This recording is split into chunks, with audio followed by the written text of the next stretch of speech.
नमस्कार, बहुत स्वागत है आपका स्वराज एक्सप्रेस में और मैं हूं आपके साथ शिवांगी। और आज हम चर्चा करेंगे कि आखिर क्यों आजम के खास आजम का साथ छोड़ रहे हैं। कहते हैं सियासत में कब और क्या मोड़ आ जाए, कौन कहां साथ दे दे और कौन साथ छोड़ दे, ये उम्मीद करना मुश्किल होता है।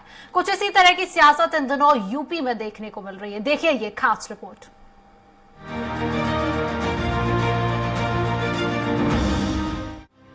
रामपुर उपचुनाव में बीजेपी आकाश सक्सेना के साथ उन सभी लोगों का जुड़ाव होता दिख रहा है जो आजम खान के खिलाफ लड़ाई लड़ते रहे हैं। रामपुर नवाब परिवार के सदस्य और कांग्रेस से 5 बार विधायक रहे काजिम अली खान ने आकाश सक्सेना को समर्थन दिया है।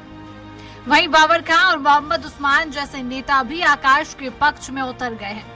वे तमाम नेता आजम के खिलाफ अब तक स्थानीय स्तर पर लड़ाई लड़ रहे थे। वे खुलकर आकाश सक्सेना के साथ आ गए हैं। और तो और आजम के मीडिया प्रभारी फसाहत अली खान ने भी उनका साथ छोड़कर भगवा रंग में रंग गए हैं। यह वही फसाहत है जो जब आजम जेल में बंद थे तब वह अखिलेश यादव से तकरार कर बैठे थे। रामपुर से आजम खान 10 बार विधायक रह चुके हैं। लोकसभा का उपचुनाव जीतने के बाद अब भाजपा विधानसभा की सीट जीतकर अब तक अपराजय रहे सीट को जीतकर 2024 लोकसभा चुनाव के लिए पूरे सूबे में एक संदेश देना चाहती है। इसके लिए बीजेपी ने पसमानदा मुस्लिमों पर फोकस कर रखा है। भाजपा को भरोसा है कि आजमगढ़, कन्नौज और खुद रामपुर लोकसभा जैसे मजबूत गढ़ ढहाने के बाद विधानसभा में भी परचम लहराएगी। रामपुर में बीजेपी के नेता विकास को मुद्दा बना रहे हैं। ऐसा कहा जा रहा है कि उत्तर प्रदेश में कानपुर के बाद रामपुर ही दूसरा बड़ा इंडस्ट्रियल इलाका था। आजम के राज में रुके विकास को आगे बढ़ाने की बात बीजेपी कह रही है। लोगों से कमल पर ठप्पा लगाने की अपील करते हुए कहा जा रहा है कि आजम ने अपने फायदे के लिए जनता से धोखा किया है। कानूनी शिकंजे में फंसकर रामपुर से विधायकी गंवाने वाले आजम खान को हराने के लिए बीजेपी मिशन मोड में जुट गई है। आजम को सबसे बड़ा झटका तब लगा जब उनके खास सहयोगी और मीडिया प्रभारी रहे फसाहत अली खान उर्फ शानू ने साथ छोड़ दिया। शानू के साथ ही उनके और भी सहयोगी बीजेपी में शामिल हो गए। शानू हमेशा से आजम के खासम खास रहे हैं। उनके साथ हर परिस्थिति में खड़े रहे। उन्होंने आजम का साथ नहीं देते नजर आ रहे अखिलेश को भी निशाने पर लिया था। खुद आजम की प्रतिष्ठा लगी है दांव पर। यह शानू ही थे जिन्होंने इस साल चुनाव नतीजे आने के बाद अखिलेश यादव के खिलाफ बयान दिया था। शानू ने कहा था कि बीजेपी से हमारी कोई शिकायत नहीं है। जैसा सलूक वो हमारे साथ करते हैं वैसा ही सलूक हम भी उनके साथ करते हैं। हमारी शिकायत को सपा से है। राष्ट्रीय अध्यक्ष अखिलेश को हमारे कपड़ों से बू आती है। अब्दुल दरी बिछाएगा, अब्दुल वोट भी देगा और अब्दुल का ही घर भी फूटेगा और वो ही जेल जाएगा। ऐसे में रामपुर में चुनाव जीतना अखिलेश और समाजवादी पार्टी से कहीं अधिक खुद आजम के लिए जरूरी है। उनकी प्रतिष्ठा दांव पर लगी है। स्वराज एक्सप्रेस के लिए घनश्याम निशांत चौरसिया की रिपोर्ट। तो आज इसी विषय पर हम चर्चा करेंगे। इसमें हमारे साथ कुछ मेहमान जुड़ेंगे जिनका परिचय मैं आपसे करा देती हूँ। हमारे साथ बीजेपी प्रवक्ता राघवेंद्र सिंह जुड़ चुके हैं, हम आपका बहुत स्वागत करते हैं। सपा नेता नवीन दुबे जुड़ चुके हैं। नवीन सर, आपका भी बहुत स्वागत है। और हमारे साथ वरिष्ठ पत्रकार अनिल कुमार सिंह जुड़ चुके हैं। अनिल जी, आपका भी बहुत स्वागत है स्वराज एक्सप्रेस में। तो सबसे पहला सवाल वरिष्ठ पत्रकार अनिल कुमार जी से। अनिल कुमार जी, मैं आपसे सवाल करना चाहूंगी कि आखिर क्या वजह है कि आजम खान के जो खास साथी हैं वो उनका साथ छोड़ते हुए नजर आ रहे हैं?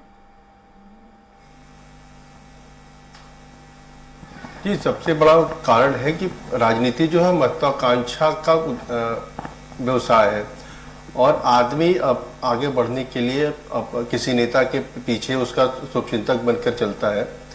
और अब जो है आजम खान उस स्थिति में नहीं है कि उनका कोई भविष्य दिखता हो।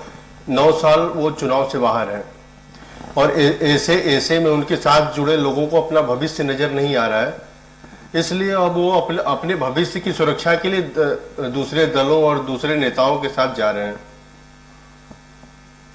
अनिल कुमार जी, आजम खान को तो वोटर लिस्ट से भी बाहर कर दिया गया। उनकी विधायकी जो है वो भी रद्द कर दी गई है और इस प्रकार से उनके ऊपर जो है वो और गहराता हुआ जा रहा है। जी नहीं, अब आगे तो 9 साल तक वो चुनाव नहीं लड़ पाएंगे। 9 साल का मतलब वो साल पार कर जाएंगे। और 80 साल 83 साल पार करने के बाद अगर 2032 में वो 31 में अगर उनका चुनाव लड़ने का होता भी है तो वो 2032 का विधानसभा होगा। तब तक उम्र उनका साथ नहीं देगी और उनके साथ के जो नेता है वो भी अब उनमें भविष्य अपना नहीं देख पा रहे हैं। इसलिए अब वो दूसरे दलों और दूसरे नेताओं के तरफ आकर्षित हो रहे हैं, जा रहे हैं, क्योंकि अब आजम खान के पास भविष्य की राजनीति नहीं बची है। तो अनिल जी, उपचुनाव में ये कितना असर डालेगा, कितना फर्क पड़ेगा इससे उपचुनाव में? नहीं, अब स्थानीय स्तर पे तो थोड़ा बहुत फर्क पड़ जाएगा, लेकिन मुझे नहीं लगता ये बहुत मायने रखेगा, क्योंकि आजम खान का वो गढ़ रहा है तो उनके साथ सहानुभूति का वोट उनके साथ होगा। और सानू जो उनके से अलग हुए हैं उन्हें उम्मीद होगी कि विधानसभा चुनाव में उनको टिकट दिया जा सकता है, लेकिन आजम खान उनकी तरफ न जाकर लोकसभा चुनाव लड़ने वाले सज्जन को ही फिर से विधानसभा का टिकट दिलवाया है, तो उनकी नाराजगी का भी कारण है और वो अपना भविष्य भी देख रहे हैं। तो थोड़ा बहुत तो इम्पैक्ट डालेंगे ही सानू। तो अनिल जी, क्या माना जाए कि इस पर सत्ता पक्ष का भी असर पड़ता है? हाँ, बिल्कुल पड़ेगा और लड़ाई जो है कांटे की रहेगी, क्योंकि वोट परसेंटेज उपचुनाव में कम होता है और कम प्रतिशत का मतलब है कि फाइट नेक टू नेक होगी। और बसपा और कांग्रेस के मैदान में नहीं होने से सीधी लड़ाई सपा और भाजपा के बीच है। इस स्थिति में अगर उनके नजदीकी आजम खान के नजदीकी भाजपा की तरफ आ गए तो निश्चित रूप से भाजपा लड़ाई में बहुत नजदीकी टक्कर देगी। तो क्या माना जाए अनिल जी कि अपनों को साथ लेकर चलने में ये सबब जो है वो पीछे होता जा रहा है भाजपा की अपेक्षा? ये अपनों को साथ लेके चलने का सवाल नहीं है। सवाल ये है कि अब आजम खान से किसी को लाभ मिलता नहीं दिख रहा है। जो उनके समर्थक शुभचिंतक रहे हैं उनका राजनीतिक भविष्य नहीं दिख रहा है, क्योंकि अब आजम खान अगर चुनाव से बाहर हो गए तो दिलचस्पी निश्चित रूप से उनकी कम होती चली जाएगी और वो समाजवादी पार्टी में उस हैसियत में नहीं रह जाएंगे जैसे आज से 2 साल 5 साल पीछे थे। तो अब जो उनके समर्थक और शुभचिंतक है वो अपना भविष्य तलाश रहे हैं कि उनका भविष्य क्या होगा, तो वो अपना भविष्य देख रहे हैं। उन्हें आजम खान के भविष्य से अब मतलब नहीं है, उन्हें अपने भविष्य की चिंता है। तो अनिल जी, वहां पर शानू का कितना जनाधार है जो वो अलग हुए हैं आजम खान जी से? कि वो आजम खान के बिल्कुल खास रहे हैं, उनके मीडिया प्रभारी रहे हैं और निश्चित रूप से उनके जो नजदीकी लोग रहे हैं सानू के संपर्क में होंगे, तो ये तय है कि उनके जाने से आजम खेमे को नुकसान है। चूंकि लेकिन आजम का परिवार वहां नहीं लड़ रहा है तो ये नुकसान और बढ़ सकता है, क्योंकि सानू आजम खान की हर अच्छी बुरी चीजों में भागीदारी रहे। अखिलेश के खिलाफ सबसे पहले आवाज सानू ने ही बुलंद किया था। तो अब सानू का जाना जो है आजम खान के लिए तो झटका ही है, भाजपा के लिए भी फायदे का सौदा हो सकता है। अनिल जी, हमारे साथ बीजेपी के प्रवक्ता राघवेंद्र सिंह जी जुड़ चुके हैं। राघवेंद्र जी, आपका बहुत स्वागत है स्वराज एक्सप्रेस में। और हमारे साथ सपा के प्रवक्ता नवीन दुबे जी भी जुड़ चुके हैं। नवीन जी, आपका भी बहुत स्वागत है। नवीन जी, मैं आपसे सवाल करना चाहूंगी कि नेताजी ने सपा को एक सहेज के रखा हुआ था, तो आखिर सपा पार्टी बिखरती हुई क्यों नजर आ रही है? सपा देखिए कहीं नहीं बिखर रही है, और कैसे कह सकते हैं कि सपा बिखर रही है? कल ही अभी हाल ही में आदरणीय शिवपाल सिंह यादव जी ने पूरा आशीर्वाद पार्टी को दिया है, पूरा आशीर्वाद अखिलेश जी को दिया है, पूरा समर्थन दिया है और डिम्पल जी को सहयोग दिया है। तो हम लोग पूरे तरीके से मिलकर एक साथ एक शक्ति बनकर मैनपुरी लड़ रहे हैं, रामपुर लड़ रहे हैं, खतौली लड़ रहे हैं। अभी जहां तक हम बात करें, अगर आजम खान साहब के जो मीडिया प्रभारी थे या उनका जो काम देखते थे शानू, भारतीय जनता पार्टी की सरकार में उनके ऊपर 40 मुकदमे हैं शानू के ऊपर, और शानू ने भारतीय जनता पार्टी ज्वाइन कर ली। तो ये तो भाजपा का चाल चरित्र और चेहरा है। ये पार्टी विद ए डिफरेंस, उनका जो नारा है वो दिखाई दे रहा है कि किस तरीके से ये पार्टी विद ए डिफरेंस है। अब ये कहते हैं कि हमने सानू को, सानू आज से पहले बहुत बड़े अपराधी थे, वहां पर 40 मुकदमे हैं, गंभीर अपराधों के मुकदमे हैं, और अब वो सानू भारतीय जनता पार्टी के माननीय हो गए और मैं समझता हूं थोड़े समय के बाद वो मुकदमे भी खत्म हो जाएंगे। ये स्थिति हो गई है, इतनी कमजोर हो चुकी है भाजपा, ना उसके पास कोई नीति है, ना कोई नियम है, ना कोई चरित्र बचा है। ये बड़ी विषम परिस्थिति और जनता देख रही है इस देश की कि किन बातों के साथ भारतीय जनता पार्टी सरकार में आई थी। क्या वो बातें पूरे किए? हिंदुओं को हिंदुत्व की बात करके आई थी, हिंदुओं के साथ छल कपट किया। उसके बाद अब ये आगे नया राग अलापने लगे कि साहब हम मदरसों को उत्थान करेंगे। अरे भैया, आपने संस्कृत विद्यालयों को कुछ नहीं कर पाया, हिंदी विद्यालयों को नहीं कर पाया, प्राइमरी पाठशालाओं का आप कुछ नहीं कर पाए। तो इनका क्या है कि रात को अपने किस झोंक में होते हैं, क्या सोचते हैं, सुबह वो बोल देते हैं। सड़कें बनाने की बात की उत्तर प्रदेश में एक सड़क नहीं बना पाए, अब गड्ढा मुक्त करने जा रहे हैं सड़कों को 6 साल के बाद, तो वो भी इनसे होने वाला नहीं है। मंत्री इनके जो बैठे हैं वो केवल नाम के मंत्री हैं, किसी मंत्री की हैसियत नहीं है कि वो अपने विभाग के फैसले ले सके। कैसे ये प्रदेश चलाएंगे और देश चलाएंगे? 8 साल में देश के अंदर बता दें मोदी जी कि उन्होंने झूठ बोलने के अलावा किया क्या है? जुमले दिए जनता को और किया क्या है? बता दें नोटबंदी से क्या फायदे हुए थे। सबसे बड़ी चीज ये है कि आज जो जिस तरीके से तोड़ फोड़ की राजनीति कर रहे हैं, पूरे देश ने देखा। मध्य प्रदेश में चुनी हुई सरकार को अपदस्थ करके इन्होंने अपनी सरकार बनाई, कर्नाटक में भी वही किया, गोवा में भी वही किया, और अब ये समाजवादी पार्टी के लोगों को डरा के, धमका के, लालच देके, प्रलोभन देके, खरीद कर, तोड़कर इस तरीके की घिनौनी राजनीति पर आ गए हैं। जनता देख रही है इनको, और रामपुर की जनता बहुत करारा जवाब देगी। सानू जिनके ऊपर मुकदमे हैं वो अब भारतीय जनता पार्टी के सम्मानित कार्यकर्ता हो गए हैं, माननीय बन जाएंगे थोड़े समय के बाद। ये चरित्र है भारतीय जनता पार्टी का। नवीन जी, आपने कहा कि शिवपाल यादव, अखिलेश यादव, डिंपल यादव से मिले, तो क्या सिर्फ हाथ मिले हैं या फिर दिल भी मिले हैं? देखिए, ऐसा है कि दिल भी मिले हैं, और सबसे बड़ी चीज, कोई रिश्ते कभी खत्म नहीं हुए थे, और ये वो दैवीय रिश्ते हैं, मैं फिर बता दूं आपको, जो विरासत में मिले हैं। देवताओं ने ऊपर से ईश्वर ने बना के इन रिश्तों में बांध कर भेजा है। इन रिश्तों को तोड़ने की क्षमता ना तो अखिलेश जी की है, ना माननीय शिवपाल सिंह यादव जी की है। लिहाजा ये रिश्ते जो मन में राजनीतिक कहीं विद्वेष था थोड़ा बहुत, वो भी खत्म हो गया जसवंत नगर की उस बैठक में। और आज की तारीख में एसएस मेमोरियल में जो बैठक हुई, उसके बाद खुलकर सब लोग सामने हैं, और हम 75-25 के अंतर से मैनपुरी की सीट जीतेंगे। आप नोट कर लीजिए, जितना वोट पड़ेगा 75% वोट समाजवादी पार्टी को जाएगा। मैनपुरी की जनता समाजवादी पार्टी के साथ खड़ी है, और नेताजी की वो अपनी सरजमी रही है, अपनी धरती रही है, वहां पे उन्होंने अपना राजनीतिक कैरियर शुरू किया था। वो मैनपुरी की जनता आज उनको अपने हाथों हाथ लेती रही है, और अब उनके निधन के बाद वो अपने वोट के रूप में उनको श्रद्धांजलि अर्पित करेगी।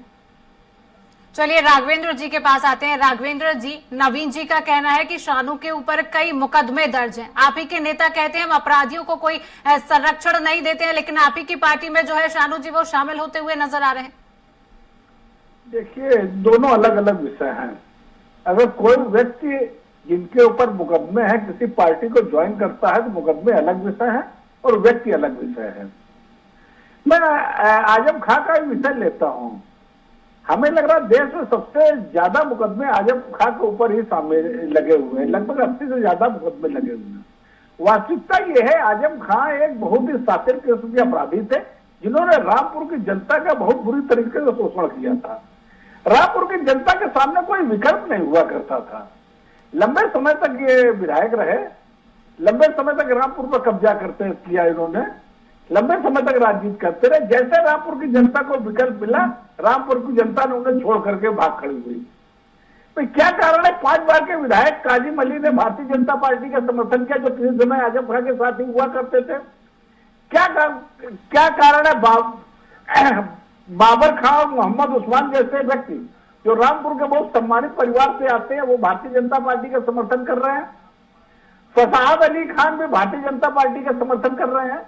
इस तरीके से बड़े पैमाने पर मुस्लिम वर्ग के लोग आज की तारीख में रामपुर के भारतीय जनता पार्टी के साथ खड़े हुए हैं। अब मैं बात करना चाहता हूं पूरे उत्तर प्रदेश के परिवेश में। जब रामपुर और आजमपुर लोकसभा भारतीय जनता पार्टी ने जीती थी, तब तो पूरा कुनबा इनके साथ था। माननीय मुलायम सिंह यादव की जिम्मेदारी। वास्तविकता ये है, आज की तारीख में समाजवादी पार्टी अपने सबसे बुरे दौर में गुजर रही है। लोकसभा में क्या स्थिति है, एक लोकसभा सीट है इनके पास, बातें करते हैं लंबी चौड़ी। वास्तविकता ये है, काट की हारी बार बार नहीं चढ़ती है, 4 बार चढ़ चुकी है। आज की तारीख में समाज का प्रत्येक व्यक्ति जानता है समाजवादी पार्टी ने भारतीय देश के साथ, उत्तर प्रदेश के साथ कितना भीतरघात किया है। याद है, उत्तर प्रदेश में समय समय पर रोज दंगे हुआ करते थे, अराजकता का वातावरण हुआ करता था, विकास बिल्कुल अवरुद्ध था। भारतीय जनता पार्टी की सरकार जैसे 2017 में आई, उन्होंने उत्तर प्रदेश में सुशासन और विकास के नए नए आयाम स्थापित किए। उत्तर प्रदेश में संगठित अपराध बिल्कुल समाप्त हो गया है। किसी समय समाजवादी पार्टी के समय नकल माफिया, मोरंग माफिया, शिक्षा माफिया, भू माफिया स्थापित होते थे। मैडम, हम लोगों ने 30,000 करोड़ की संपत्ति, नवीन जी मैं आऊंगी आपके पास, राघवेंद्र जी को अपनी बात रखने दीजिए जी। आवाज खराब रही है मैडम जी। क्या आप मुझे सुन पा रहे हैं राघवेंद्र जी? जी जी जी जी जी, आप अपनी बात पूरी कीजिए। हाँ, ये बड़े बड़े अपराधी हुआ करते थे। आज की तारीख में उत्तर प्रदेश में संगठित अपराध बिल्कुल समाप्त है और उत्तर प्रदेश में विकास की गंगा बह चुकी है। ये लोग बात समय समय पर करते हैं रोजगार की। जब समाजवादी पार्टी की पूरे 5 साल सरकार थी मैडम, तो इन्होंने मात्र 90,000 सरकारी नौकरियां दी थी। हमारी सरकार ने 5 वर्ष, योगी पार्ट 1 में 4.5 लाख सरकारी नौकरी देने का काम किया है। हम लोगों ने 7 एक्सप्रेसवे बनाने का काम किया उत्तर प्रदेश में। मुझे बहुत गर्व की अनुभूति हो रही है, आज की तारीख में उत्तर प्रदेश देश में सबसे ज्यादा एक्सप्रेसवे वाला रोड है। आजादी से लेकर 2017 तक उत्तर प्रदेश में मात्र 13 सरकारी मेडिकल कॉलेज हुआ करते थे। माननीय योगी आदित्यनाथ ने आज हर जिले में राघवेंद्र जी हम आपके पास लौटेंगे, नवीन जी कुछ कहना चाह रहे थे। राघवेंद्र जी हम आपके पास वापस लौटेंगे, नवीन जी कुछ कहना चाह रहे थे। जी नवीन जी कहिए।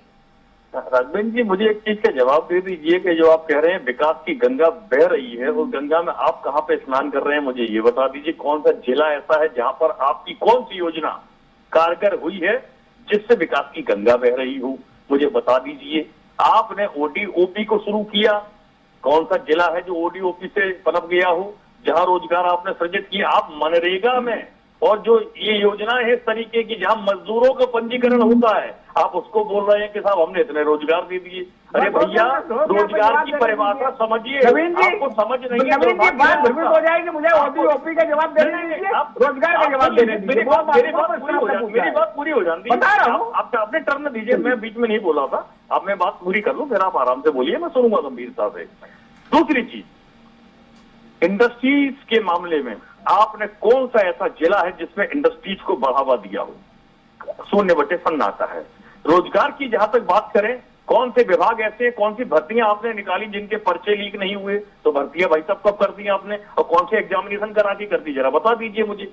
आपके पास कोई डेटा नहीं है, कारण क्या है कि कोई भर्ती सक्सेस नहीं हुई आपकी, पेपर लीक में आपको महारत हासिल रही। अब आपने कहा क्राइम के मामले में, हमारी सरकार के अंदर थानों में बलात्कार नहीं होते थे, पुलिस अपराध नहीं करती थी, पुलिस किसी व्यापारी की होटल में जाके हत्या नहीं करती थी। ये सब जवाब बोले दीजिए। आप मेरे बीच में आप बोले, सुन लीजिए, आप मेरे बीच में बोले, आपका प्रश्न हो गया, मेरा जवाब लीजिए। अब आप क्या नहीं, ये गलत बात है नवीन जी। अरे भैया, आपने विकास और रोजगार के विषय में बोला, उसका जवाब लीजिए। रहे हैं, अरे भाई संतुलित रहिए, घबरा नहीं रहे, बात पूरी होने दीजिए, फिर बोलिए। जवाब भी लिया जाता है। आप बोलेंगे मैं साइलेंट रहूंगा, कुछ नहीं बोल सकते आप लोग, मैं आपको भड़कवा दें? अरे भैया बीपी हाई नहीं नवीन जी, ये दक्षता होती है, ऐसे नहीं होता। प्रयागराज में 14-15 साल की बच्ची की हत्या हो रही है, गैंगरेप हो रहे हैं, आपकी सरकार कहाँ सो रही है भाई साहब? हाथरस जैसे कांड में आपने एक बालिका को पेट्रोल डालकर जलवा दिया वहां पर, और परिजनों को उसकी डेड बॉडी के दर्शन तक नहीं कराए। ये आपकी सरकार का आचरण है। अगर इसको आप सुशासन कहते हैं और रामराज्य कहते हैं, तो शर्म आनी चाहिए आपको कि ये रामराज्य तो नहीं हो सकता है। और झूठ बोलने में आपके नेताजी सबसे बड़े चौकीदार झूठ का पर्याय बन चुके हैं इस देश के अंदर, ये पता होना चाहिए आपको। बच्चों से अगर कह दो तो वो कहा जाता है, कहो ये चौकीदार हो रहे हो, झूठ बोलते हो। ये स्थिति बन गई, हादसे का पात्र बन के रह गए हैं। आपकी पार्टी कहाँ खड़ी है? और सुनिए, इसके ऊपर आरोप लगा रहे हो। कल एक बयान बन रहा था, सुन लीजिए, बात पूरी हो जानी चाहिए भैया। अरे उस व्यक्ति पर आरोप लगा रहा है जिसने सरकार बनाई हुई है। आप नोट करिए, इसने 27 साल गुजरात में सरकार चल रही है। नवीन जी, राघवेंद्र जी का जवाब ले लेते हैं आपकी बात पर, राघवेंद्र जी का जवाब ले लेते हैं। आज उत्तर प्रदेश में एक लोकसभा सीट है। अरे कम से कम ऐसी बात बोला करिए जो हजम हो जाए। कुछ भी बोलने लगते हैं। नरेंद्र मोदी आज की तारीख में वैश्विक नेता है। अरे भाई साहब, सुन तो लो, नेता है, आपके कहने में क्या होता है? मैं तो मोदी जी की तारीफ करने जा रहा हूँ, पूरी आप दुनिया सुनना नहीं चाह रहे हैं। अरे मैं मोदी जी की तारीफ कर रहा हूँ, सुन लीजिए, बनाया उस व्यक्ति सुन ने। लीजिए उनका बयान, आज मोदी की की तारीख तारीफ में कर रहा भारत हूँ। को 5वीं आप महाशक्ति सुनना बनाया नहीं है। चाहते लोली बात, आप मोदी कुछ जी भी की तारीफ कहने नहीं सुनना लगते चाहते। हैं। अरे कम से अरे कम भैया, जवान में तारीफ लगाम करने जा रहे हैं। नवीन जी एक एक करके बात रखिए, नवीन जी एक एक करके बात रखिए, राघवेंद्र जी को बोल लेने दीजिए। राघवेंद्र जी आप बोलिए। एक बात रह गई, लास्ट बात है, उसके बाद नवीन जी बोले मैं साइलेंट रहूंगा। एक बात नवीन जी, हमारे पास समय का भी अभाव है, राघवेंद्र जी को बोल लेने दीजिए। जी राघवेंद्र जी। भाई बड़ी मजाक की बात है। आज की तारीख में वो व्यक्ति बोल रहा है जिसकी पूरे देश में एक लोकसभा की सीटें हैं, और उस व्यक्ति के आरोप लगा रहा है जो वैश्विक नेता है, जिसके कारण पूरे देश में आधे राज्यों में भाजपा की सरकार चल रही है। गुजरात में 27 साल से सरकार चल रही है। उत्तर प्रदेश में योगी पार्ट 2 काम कर रहा है। भाई कम से कम ऐसा आरोप लगाया करिए आपकी जगह ही ना हो। देखिए अब मैं ओडीओपी के बारे में बता रहा हूँ। अब रोजगार के विषय में सुन लीजिए। अरे कुछ सुन लीजिए, नवीन जी को सुना भी करिए। ओडीओपी के माध्यम से योगी पार्ट 1 में हम लोगों ने 25,000 करोड़ का ऋण दिया था। हम लोग उत्तर प्रदेश में फिल्म सिटी बना रहे हैं, डिफेंस कॉरिडोर बना रहे हैं, लेबर पार्क का निर्माण कर रहे हैं, 7 एक्सप्रेस वे उत्तर प्रदेश में हम लोगों ने बनाए। आप लोगों ने क्या किया? आज की तारीख में 10 महानगरों में मेट्रो चल रहा है। आपने क्या किया? हम लोगों ने गरीबों को सरकारी आवास उपलब्ध कराने का काम किया, 1.5 करोड़ घरों को मुफ्त बिजली देने का काम किया, 7 करोड़ लोगों को मुफ्त शौचालय देने का काम किया। हम लोग 5 लाख का बीमा दे रहे हैं मुफ्त। आप लोगों ने क्या किया? सिर्फ आरोप लगाने का काम किया। आप देखिए रोजगार के विषय जब इनकी राघवेंद्र जी, नवीन जी, अंतिम प्रतिक्रिया अनिल जी से लूंगी। अंतिम प्रतिक्रिया अनिल जी के पास। जी अनिल जी, आपने भाजपा को भी सुना, आपने सपा को भी सुना, अब आपकी प्रतिक्रिया अनिल जी। जी जी जी सबसे पहली बात कि जनता ने तय कर दिया है वो क्या देख रही है, क्या समझ रही है। जनता सब कुछ देखती और समझती है। और अभी बीते लोकसभा चुनाव में भी जनता ने आजमगढ़ और रामपुर में समाजवादी पार्टी को जो है हराया है। तो ये कहना है कि जो है जनता को मूर्ख नहीं बनाया जा सकता, और जनता सब। लेकिन रामपुर उपचुनाव जो है अभी फिलहाल समाजवादी पार्टी अपर हैंड है, और सानू के आने का कितना फर्क पड़ेगा ये उपचुनाव का रिजल्ट बता देगा। और रही बात जो है उत्तर प्रदेश की, तो उत्तर प्रदेश में अब अगर 35 साल बाद सरकार ने रिपीट किया है, तो जनता कम से कम सुरक्षा के मुद्दे पे जो है इस पिछली सरकार से संतुष्ट रही है। तो इसलिए मेरा मानना है कि रामपुर का जो लड़ाई है, जहां भाजपा आज तक कभी नहीं जीती है, तो संभव है कि इस बार वो पहली बार वहां भी जीत हासिल कर ले। जी चलिए, समय का अभाव रहते हुए चर्चा को आज हम यहीं रोकते हैं। हमारा राघवेंद्र जी आपका बहुत शुक्रिया, अनिल जी आपका बहुत शुक्रिया, और नवीन जी आपका बहुत बहुत शुक्रिया। तो इसी के साथ आज की चर्चा में इतना ही। नमस्कार।